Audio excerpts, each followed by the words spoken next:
Baiklah, Assalamualaikum warahmatullahi wabarakatuh. Selamat sore Bapak Ibu mahasiswa kelas azas-azas manajemen. Nah, hari ini kita akan bahas tema tentang kekuasaan dan wewenang. Dimana kekuasaan ini sebenarnya seringkali dikonotasikan negatif, ya, dikonotasikan negatif jika dikaitkan dengan isu-isu politik. Dan padahal sebenarnya dalam pengertian sederhana, kekuasaan itu kemampuan untuk mempengaruhi seseorang atau merubah orang atau situasi seperti itu. Nah, jika perubahan terhadap orang tersebut sifatnya baik, maka power atau kekuasaan yang dimiliki tersebut memiliki konotasi yang positif gitu, bahkan sangat dibutuhkan lagi saat ini gitu ya. Sementara untuk konotasi negatif dari kekuasaan seringkali muncul dikarenakan terdapat berbagai kasus di mana seseorang setelah mempengaruhi orang lain dalam satu organisasi tersebut diberi kekuasaan tetapi tidak menggunakannya untuk hal-hal yang bermanfaat gitu, menggunakannya untuk hal-hal yang hanya menguntungkan dirinya sendiri tetapi tidak bagi organisasinya. Dan itu seringkali kita temui hal-hal yang demikian, sehingga konsep kekuasaan itu seringkali dikonotasikan dengan hal-hal yang berbau-bau negatif, politis. Karena kekuasaan itu kan sesungguhnya merupakan konsekuensi yang logis gitu ya, yang muncul antara atasan dan bawahan, pimpinan dan bawahan gitu, atau manajemen puncak dengan manajemen tingkat bawah, dimana dalam suatu organisasi itu kan terdapat tidak hanya 1-2 orang, tetapi berbagai kumpulan orang untuk mencapai suatu tujuan gitu, sehingga organisasi diharuskan untuk mengubah situasi melalui orang-orang terbaiknya agar perubahan tersebut terjadi, sehingga kekuasaan ini dibutuhkan gitu. Cuman terkadang orang menyalahgunakan konotasi kekuasaan itu cenderung negatif, menyalahgunakan kekuasaan yang mereka miliki hanya untuk mempengaruhi orang lain supaya orang lain tersebut membelot dalam organisasi atau memberontak dalam organisasi, dan itu bukanlah suatu hal yang bagus gitu ya. Nah, terlalu bersemangat sepertinya. Nah, faktor-faktor yang mendasari dari kekuasaan ini ada yang namanya reward power, ada namanya legitimate power, ada namanya expert power, dan ada juga rebrand power gitu. Nah, reward power itu apa? Kekuasaan untuk memberikan penghargaan. Jadi kekuasaan yang muncul akibat seseorang itu memungkinkan memberikan penghargaan terhadap orang-orang terbaik yang ada di bawahnya gitu.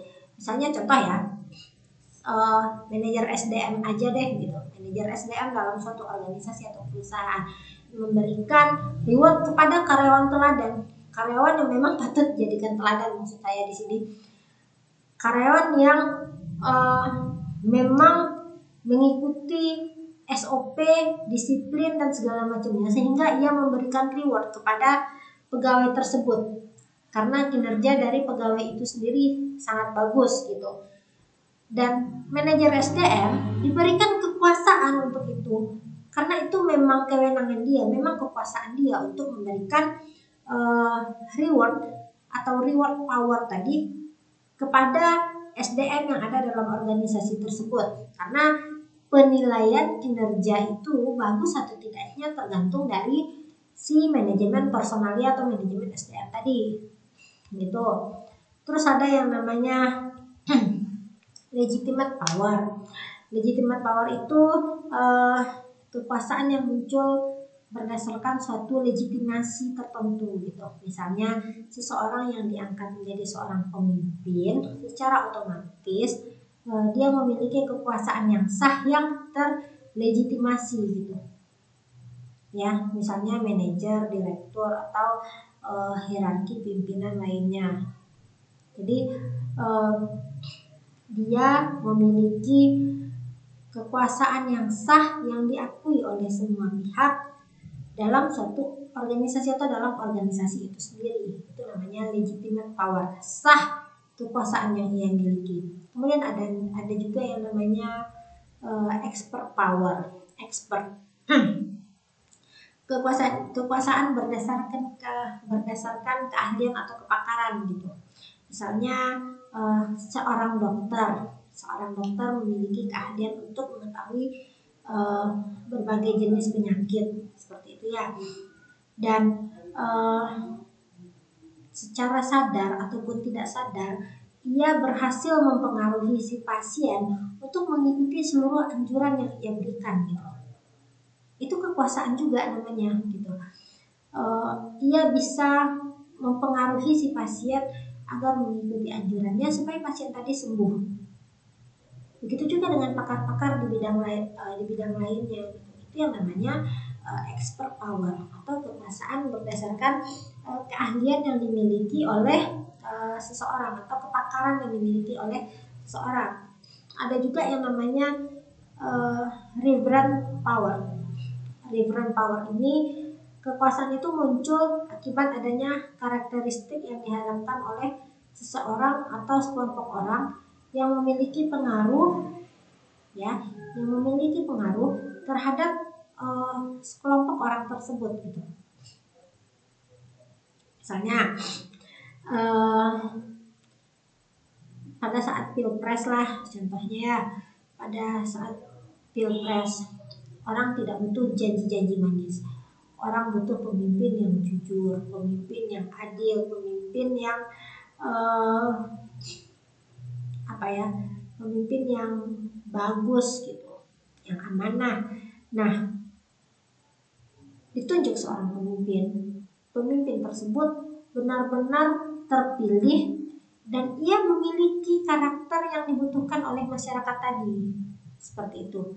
Itu yang dinamakan dengan reverent power, karena masyarakat membutuhkan itu model kepemimpinan atau karakteristik pemimpin yang seperti itu, yang memiliki sifat-sifat bagus seperti tadi, dan mereka menemukan pada pemimpin mereka saat ini gitu. Itu yang namanya reverent power ya. Dan biasanya ini juga dipengaruhi oleh legitimate power tadi, karena biasanya itu berdasarkan legitimasi atau ada peraturan yang sah yang menyatakan bahwa ia memiliki kedudukan sebagai atau memiliki kekuasaan untuk itu gitu. Nah, bagaimana dengan tadi kita berbicara kekuasaan. Bagaimana dengan kewenangan? Kewenangan ini sebenarnya bentuk lain dari kekuasaan. Bentuk lain dari kekuasaan yang seringkali juga dipergunakan dalam suatu organisasi. Jadi kewenangan ini merupakan kekuasaan formal yang terlegitimasi lah. Gitu. Jadi seseorang itu ditunjuk atau dipilih untuk menjadi suatu pemimpin dalam organisasi, memiliki kewenangan atau kekuasaan yang memang ada gitu, memang sah ia memiliki itu. Dia ditunjuk misalnya untuk menjadi manajer SDM. Ia ditunjuk menjadi manajer SDM yang memiliki kewenangan dalam mengatur berbagai hal yang berhubungan dengan sumber daya manusia, orang-orang yang ada dalam organisasi itu sendiri. Itu contohnya. Itu maksudnya dari kewenangan. Nah, untuk kewenangan ini sebenarnya ada dua pandangan ya yang berhubungan dengan kewenangan. Pertama pandangan klasik, kedua itu pandangan berdasarkan penerimaan. Nah, kalau untuk pandangan klasik, kewenangan ini pada dasarnya terlahir akibat adanya kewenangan yang lebih tinggi daripada kewenangan yang diberikan gitu. Misalnya seorang manajer dapatkan kewenangan formal akibat adanya pemberian kewenangan dari pihak berwenang yang lebih tinggi gitu. Misalnya saja direktur utama memberikan kewenangan kepada manajer SDM untuk mengelola SDM yang ada dalam organisasi itu sendiri. Itu pandangan klasiknya ya. Bisa juga dalam militer, seorang kapten itu diberikan kewenangan untuk memerintah para prajurit yang diberikan oleh si jenderal mungkin yang ada dalam organisasi itu sendiri gitu. Jadi kewenangan dalam pandangan klasik ini bersifat dari atas ke bawah gitu. Jadi secara hierarki atas ke bawah. Itu pandangan klasik. Ada lagi pandangan berdasarkan penerimaan. Nah, kalau pandangan berdasarkan penerimaan ini, ya, dia memandang bahwa kewenangan formal ini akan cenderung dijalankan atau diterima oleh bawahan tergantung kepada beberapa persyaratan.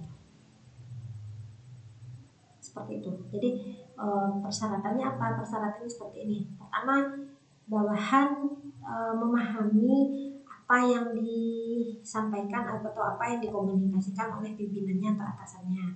Yang kedua itu, pada saat bawahan tersebut memutuskan untuk menjalankan apa yang diperintahkan oleh atasan tadi, ia meyakini bahwa apa yang diperintahkan itu konsisten, tidak bertentangan dengan apa yang telah menjadi tujuan utama dari organisasi itu sendiri. Kemudian pada saat si bawahan menerima perintah tadi, ia konsisten untuk mendukung nilai, visi, misi, maupun motif pribadi yang ada pada kelompok organisasinya itu sendiri. Dan yang terakhir, bawahan tersebut mampu secara mental maupun fisik untuk menjalankan apa yang diperintahkan. Jadi dia bersedia secara mental dan fisik untuk menjalankan segala bentuk perintah yang diberikan oleh pimpinannya itu, ya. Dan pada dasarnya kalau untuk masyarakat kita itu lebih kepada kepemimpinan kewenangan yang sifatnya berdasarkan pandangan klasik tadi, gitu, ya. Itu lebih dominan di masyarakat kita. Jadi bisa dilihat kepemimpinan itu didasarkan pada sisi negatif kekuasaan berdasarkan bagaimana cara pemimpin itu memperlakukan bawahannya. Apakah ia jadikan seperti budak atau dia jadikan sebagai partner dalam organisasi, gitu. Karena jika ia menjadikan kekuasaan itu untuk menjadikan orang lain budak, maka dia akan mendapatkan perlawanan serta pertentangan dari anggota organisasinya itu sendiri. Nah, dan sisi positifnya dari kekuasaan, kalau kita berbicara kekuasaan itu sebenarnya lebih kepada pencapaian tujuan kelompok. Jadi bukan kekuasaan di atas orang lain gitu ya. Dia mampu mendorong anggota kelompok untuk mengembangkan kekuatan dan kecakapan yang mereka butuhkan demi meraih kesuksesan untuk pencapaian tujuan organisasi itu sendiri. Gitu. Yang pasti untuk kekuasaan dan kewenangan, setiap organisasi itu memiliki peraturan, kode etik atau batasan-batasan tertentu pada masing-masing kekuasaan dan kewenangannya itu sendiri, seperti itu. Jadi mungkin hanya itu penjelasan dari saya untuk hari ini. Terima kasih banyak perhatian Bapak Ibu. Silakan